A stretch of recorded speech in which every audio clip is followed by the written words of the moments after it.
சமீபத்துல என்கிட்ட வர்ற ஒரு கேள்விக்கு நான் ஆன்சர் பண்ண போறேன். உண்மையை உடைச்சு சொல்ல போறேன். அதனால என்ன பிரச்சனை வந்தாலும் ஃபேஸ் பண்றதுக்கு நான் தயாரா இருக்கேன். ஏன்னா அடிக்கடி என்னோட ஃபாலோவர்ஸா இருக்கட்டும், இல்ல என்கிட்ட படிச்ச ஸ்டூடெண்ட்ஸா இருக்கட்டும் கேட்டுட்டே இருக்கீங்க. நானும் பார்த்துட்டு பார்க்காத மாதிரியே போயிட்டு இருக்கேன். சரி, ஓகே, இன்னைக்கு அதுக்கு பதில் சொல்லலாம் அப்படின்றத நான் முடிவு பண்ணேன். இது என்ன அப்படின்னு பாத்தீங்கன்னா, ஒரு பொட்டிக் ரன் பண்ணாலும் சரி, இல்ல ஒரு பியூட்டிஷியனா இருக்கட்டும், ஆரி ஒர்க்கா இருக்கட்டும், யாரோ ஒருத்தவங்களுக்கு ஒரு மெசேஜ் வருது. அது எப்படின்னா, உங்க திறமையை அங்கீகரிச்சு நாங்க வந்து உங்களுக்கு அவார்டு கொடுக்குறோம் அப்படின்னு சொல்றாங்க. இவங்களும் அந்த ஃபார்ம் வந்துட்டு உடனே ஃபில்அப் பண்ணி அனுப்பி விடுறாங்க. அனுப்புனதுமே ஒரு குறிப்பிட்ட அமௌண்ட் வந்து பே பண்ணணும்னு சொல்றாங்க. எதுக்குன்னு கேட்டா, இல்ல நாங்க இந்த ப்ராசஸ் எல்லாம் பண்றதுக்காக இந்த அமௌண்ட் கேட்கிறோம் அப்படின்னு சொல்லி கேட்கறாங்க. உடனே எங்களை மாதிரி ஆள் கேட்ட இவங்க வந்து மெசேஜ் பண்றாங்க, எங்களுக்கு தெரியும் அப்படின்னு சொல்லிட்டு. அவங்க மெசேஜ் பண்ணதெல்லாம் கரெக்ட் தான், எங்களுக்கு அதை பத்தி தெரியும். இப்ப நான் அதை பத்தி உங்களுக்கு சொல்றேன்.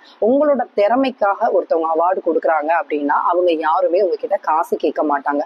காசு கேட்கறாங்க அப்படின்னா அவங்க திறமைக்காக உங்களுக்கு அவார்டு கொடுக்கல, அந்த காசுக்காக தான் கொடுக்குறாங்க. நிறைய பேர் இப்படிதான் காசு கொடுத்து அவார்டை வாங்கி வச்சுட்டு, பாத்தீங்களா நான் இவ்வளோ அவார்டு வச்சிருக்கேன், என்கிட்ட வந்துட்டு எல்லாம் தெரிஞ்சுக்காங்க அப்படின்ற மாதிரி சொல்றாங்க. கிடையாது.